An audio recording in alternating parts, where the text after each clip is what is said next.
Hello, I hope your coffee is warm. Today we are going to talk about how to build a certain color combinations decks.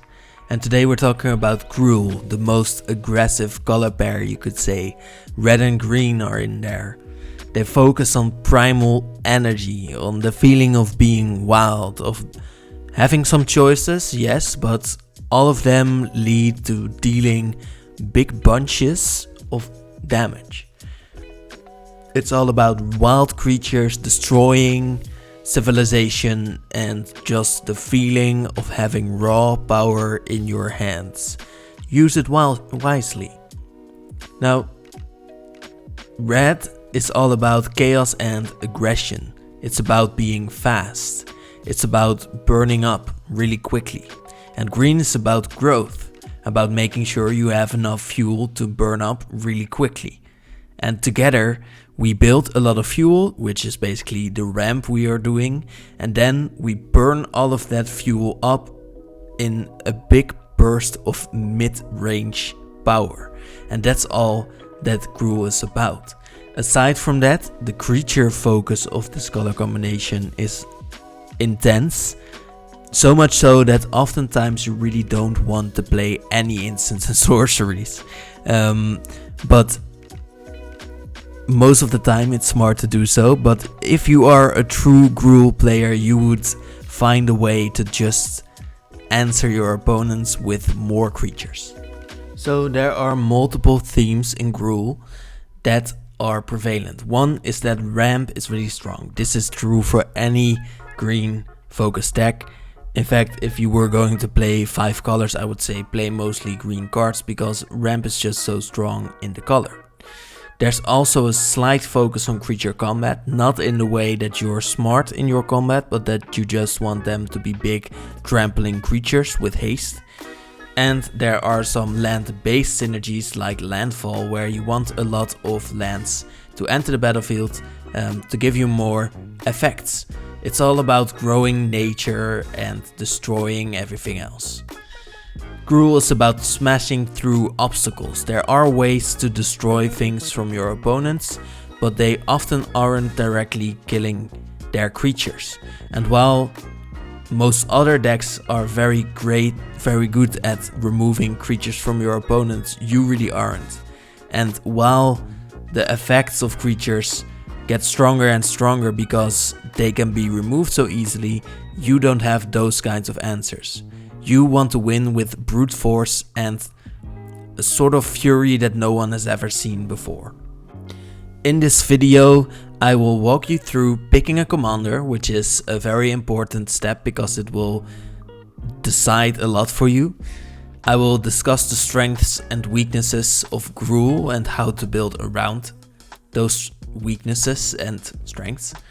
And I will talk about some essential cards that you will definitely need. Perhaps you will find some inspiration in there.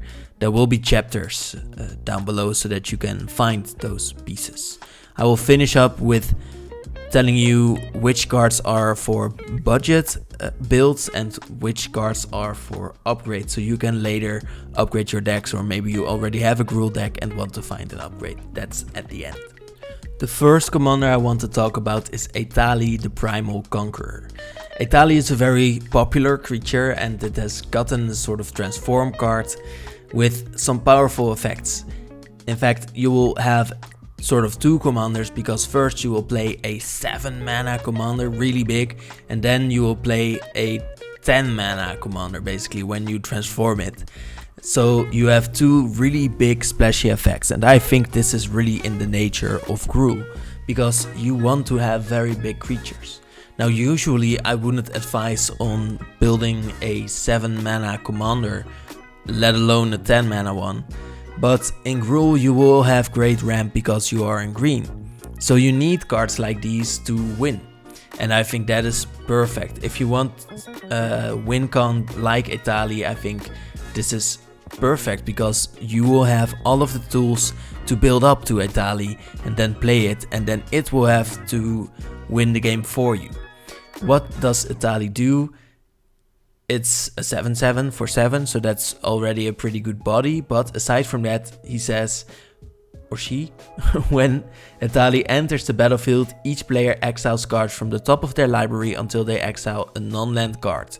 You may cast any number of spells from among the non-land cards exiled this way without paying their mana cost. So basically what Etali does, storming off with your own cards but also those of your opponents, and this is actually what you really need.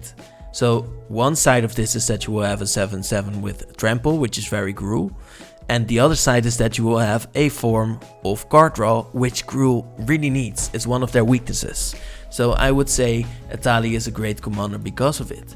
Now there is a transform part where you pay 9 mana and 2 life or 10 mana to have an 11/11 with Trample and Indestructible, and when it deals combat damage to a player, they get that many poison counters.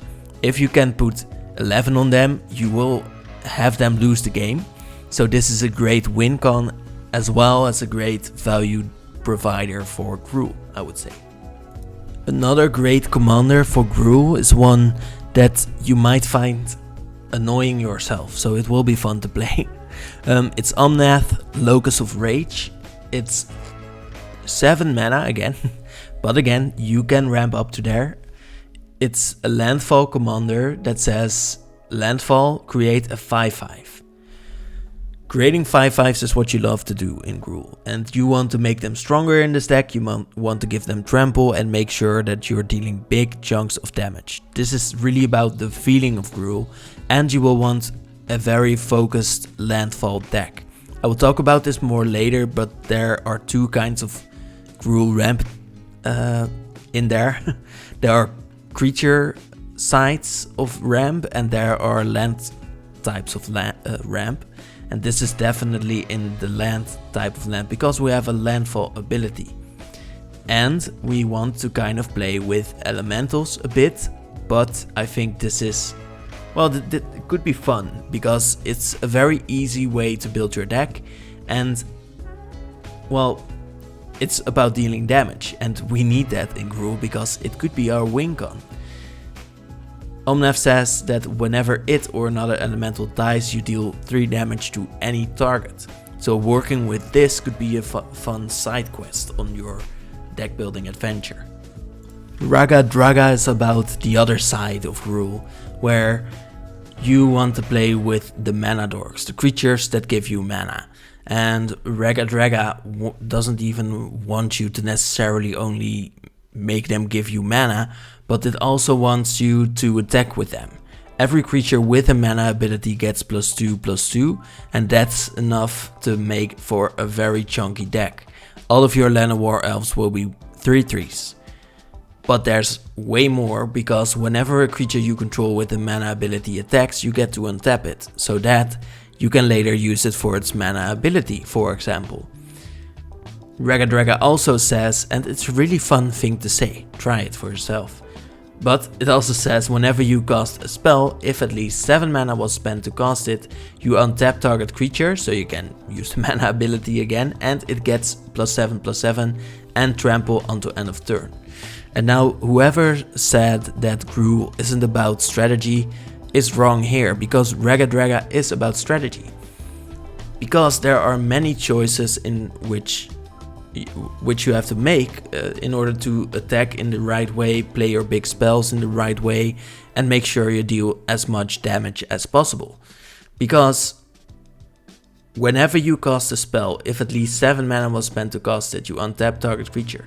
Now you could use this on an instant, for example, to surprise your opponents with the +7/+7 and trample. Or on another example, you could do it beforehand and then untap the creature you give +7/+7 and attack later. Seems like the same thing, but there's a big difference here. And I think this is really in the nature of Gruul, where the way you use your mana and strong suits of ramp and big creatures really are where your strategy lies, and it's just another level. Here I have a specialized commander, is what I will call it. It's a commander that is about a certain theme. That isn't necessarily Gruul, you would say, but could be. Chishiro the Shattered Blade is a commander with a decent body but not much else for the creature part. And it says whenever an aura or equipment enters the battlefield under your control, you create a 2/2 with menace. So a spirit that can attack pretty well. So that's kind of Gruul, but auras and equipment usually aren't what you think about when we're talking Gruul. The reason why this does feel very Gruul is because you are working with combat in a way that you're making your creatures stronger beforehand. You're really strategizing before getting into battle. You're preparing your red spirit creature tokens with menace with your equipments and auras before attacking. And this is all about Gruul. It's about knowing what you are going to do, doing it regardless of whatever happens, and then just going ahead and doing it. And Chishiro also says at the beginning of your end step, you put a +1 counter on each modified creature you control. So creatures with equipment, equipped auras or counters on them are modifications, and they will grow every time.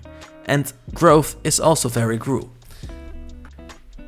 When we're talking tribes, Gruul is the strongest color combination for wolves or werewolves, and Faldorn is a really interesting example. Faldorn says whenever you cast a spell from exile or a land enters the battlefield under your control from exile, you create a 2/2. Again with the 2/2s, maybe that's a theme as well. But most importantly, this card works with exile, and that's not as unique as it used to be, but still a pretty unique mechanic that could be fun. And your, or at least part of your weakness is card draw. So whenever a commander works with a form of card draw, I would say go for it in Gruul. Faldorn wants you to exile cards from the top of your library, for example, to make sure you can play them with an upside. So you really want a lot of card draw in a sense in this deck. Faldorn also says you can pay 1 mana and tap her to discard a card and exile the top card of your library so that you can play it this turn. This isn't card advantage, but does allow you to find the pieces that you need. And that's often as far as you'll get in Gruul. Bellow Bard of the Brambles is another unique take on Gruul, where you're still working with big creatures, and that's really the theme of Gruul commanders that feel Gruul, that you're still playing with big creatures in different kinds of ways. And Bellow does this in a very fun way, because during your turn, each non-equipment artifact, so equipments don't turn into creatures all of a sudden, and non-aura enchantments for the same reasons, you control with mana value 4 or greater, so you want to play with big artifacts and enchantments. They become a 4/4 elemental creature that has haste, indestructible, and we mostly love the haste part, and whenever this creature deals combat damage to a player, you draw a card. So again, we're drawing cards, so one of the weaknesses that Gruul has is lessened. We have big creatures, and we have a unique take on Gruul where we're playing with big artifacts or enchantments. You can choose, or you can even pick both, where you're just working with big value plonky cards that you find fun.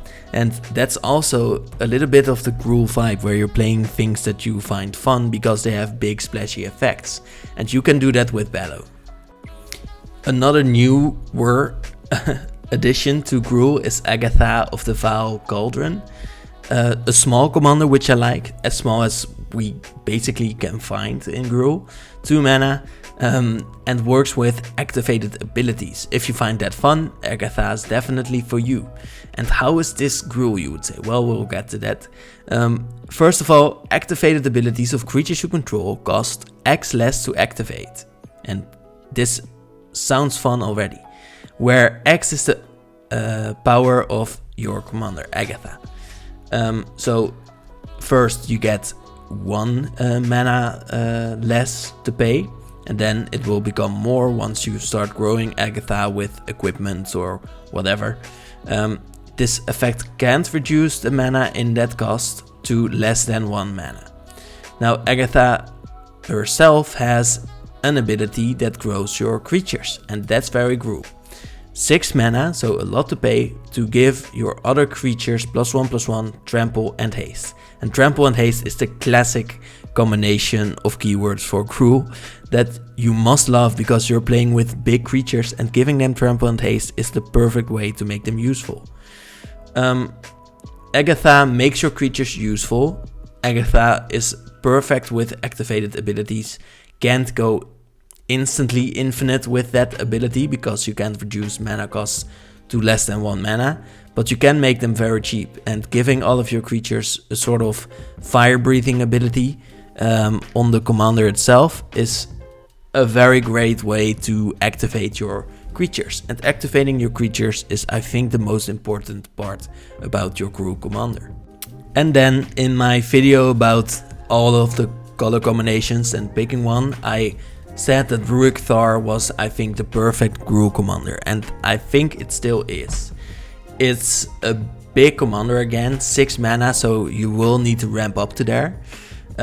For a big body, vigilance, reach and 6/6, so very defensive but can still attack, must attack even, every combat if able.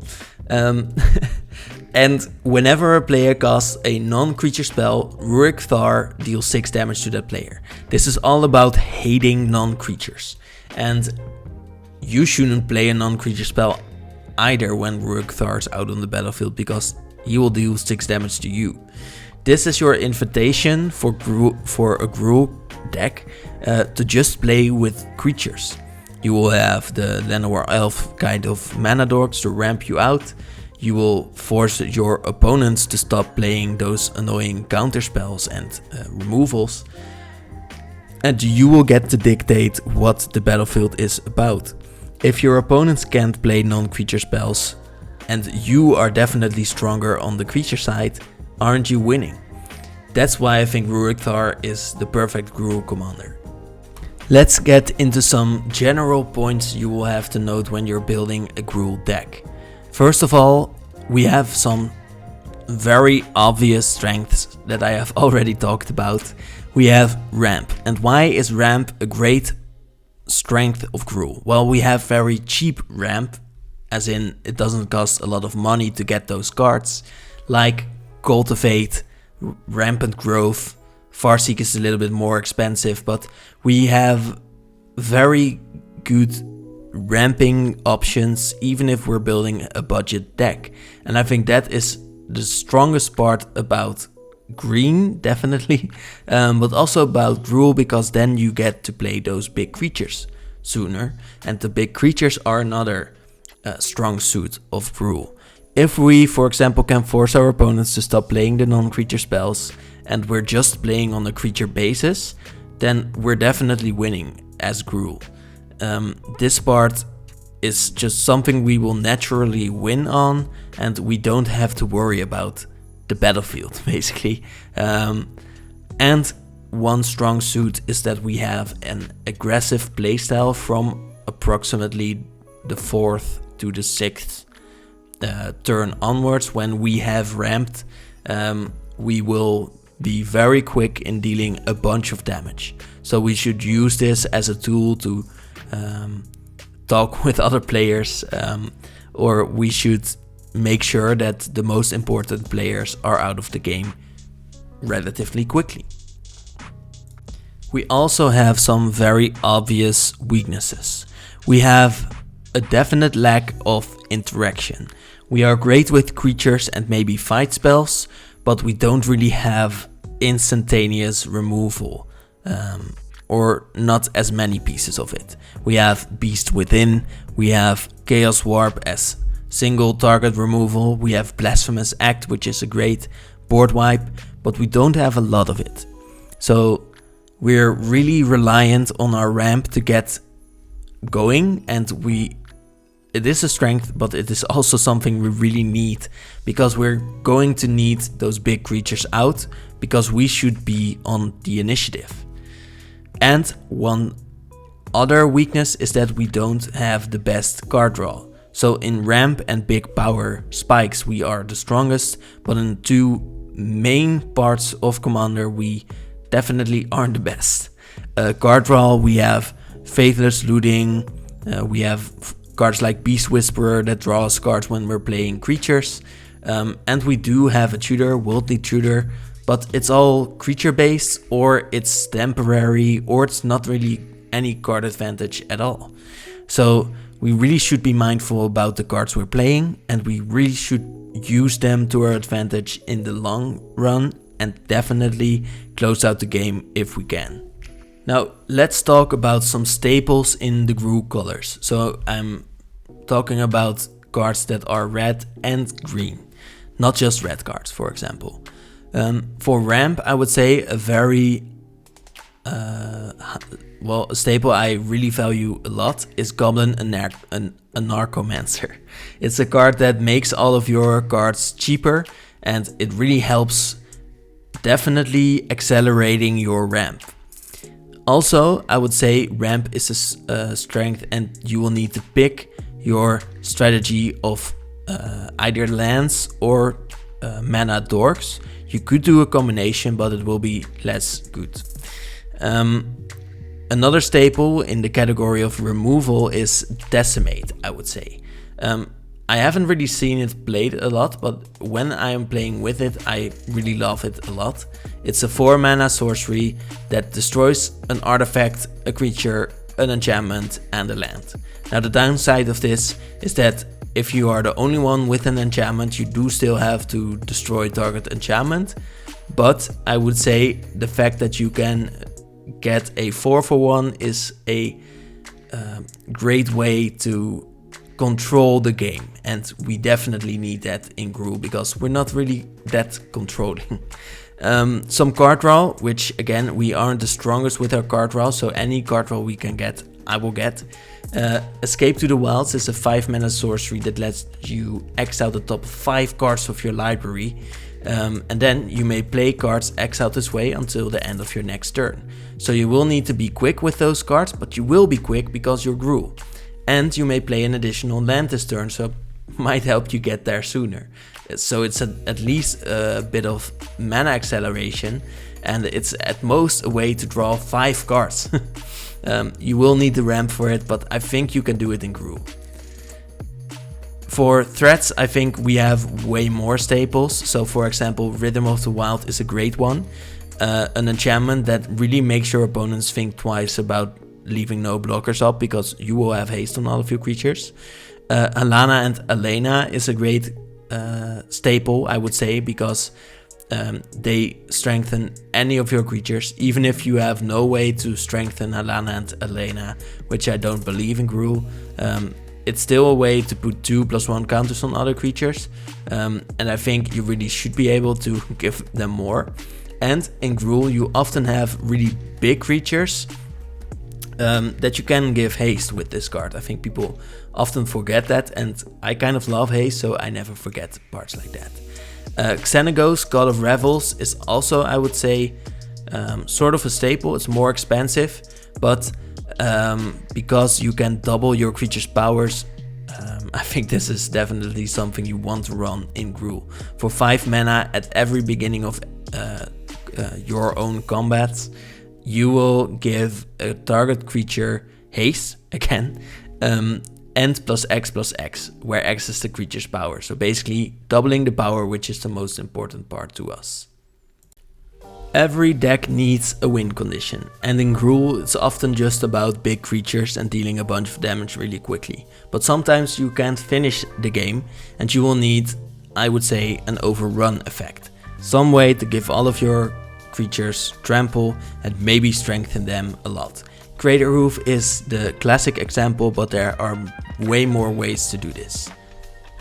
Another strength that red gives us is the gift of direct damage. Impact Tremors, for example, is a great way to turn your creatures into direct damage for when you can't get through your opponents anymore. Maybe they have some protective enchantments or something like that, and you will need some direct damage, so you will have it, maybe an X spell, something like that, to finish some of your opponents off so that it will be easier to fight one-on-one, which I think you will win sooner than a 1v3. Or in any color combination, you will find some combinations that will definitely win you the game.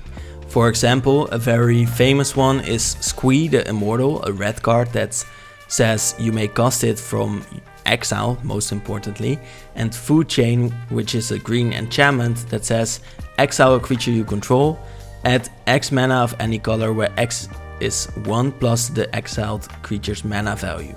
Spend this mana only to cast creature spells. Now this is interesting because these perfectly work together. Squee is also really cheap, and Food Chain is something you might need as an upgrade later. So what happens is you sacrifice Squee to the Food Chain, you exile it, not really sacrifice, then you gain 4 mana, you will have an extra mana when you play Squee again from exile, and you can go on like that, creating infinite mana, and it will be colored mana, which is really important. Another great combination card is Polyraptor. It is a card with Enrage that says whenever it is dealt damage, so Enrage, you create a token that's a copy of Polyraptor.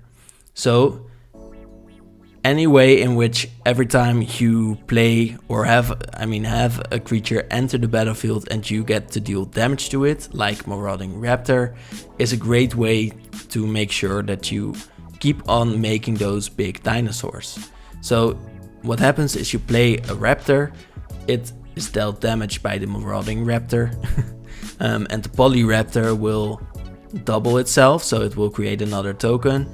It will enter the battlefield and deal 2 damage to itself, and it will go on like that. Another great combo card is Aggravated Assault, because it's an enchantment that says 5 mana, untap all creatures you control, and after this phase there is an additional combat phase followed by an additional main phase. Most importantly, I would say you will get more combat phases and you will untap your creatures. So any way in which you can make a creature give you 5 mana will make sure that you can untap all of your creatures every time. Another way to get this into an infinite is to have a damage effect that gives you a lot of treasures, like with Old Gnawbone, or a lot of mana like with Savage Ventmaw, which gives you just 6 mana up front, so you will even get another mana to use if you needed it. But I think it's a very Gruul way to go out in a combo where you're attacking infinitely. It's not the strongest way to win, I would say, because you still need enough creatures to win that combat phase, but I think you are wanting that fight.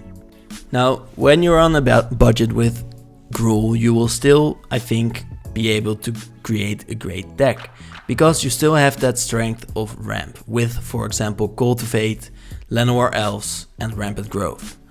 Now, you will have less removal, and that will be an even stronger weakness, but you will have, for example, Chaos Warp and Decimate still, that are really good. I would say definitely don't underestimate Decimate.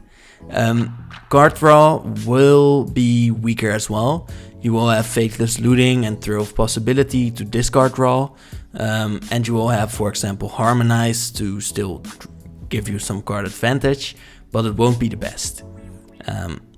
Goblin or Narcomancer, I would still advise you to get into any Gruul deck, and then you will need Overwhelming Stampede or something for your Behemoth on a budget. Or you could pick Warstorm Surge for the direct damage. Now for upgrades, I would say great upgrades are, for example, Heroic Intervention to protect your big creatures. Jeska's Will is great in any red deck for the amount of mana or like things you need. And then for card draw, you will have some better options. You will have the Worldly Tutor to work towards, or the Sylvan Library for great card fixing. And there will be more options like the Great Henge and Guardian Project to give you cards whenever creatures enter. And then there is an option for giving you more lands to play every turn in a budget deck. It is Mina and Den. but there will be more ways like Dryad of the Elysian Grove and Azusa Lost Spot Seeking if you are looking for some upgrades. Now I want to explain a bit about how to play Gruul. Now you are an aggressive deck, but you shouldn't go all out all the time. You still have to be strategic. You should focus on ramping first, that's one thing. And you should know that you are strongest in the mid game where you deal damage and get some value through dealing that damage. Now you should convert this to a bit of late game where you're dealing direct damage or you have some overrun effect to finish the game by defeating one or two opponents that will be stronger in the late game. Another tip is choosing your battles. So as I said, you shouldn't always go all in, and I think definitely in an aggressive type of deck it's okay to pick off some opponents. It's the only way to win in an aggressive deck is to defeat your opponents quickly.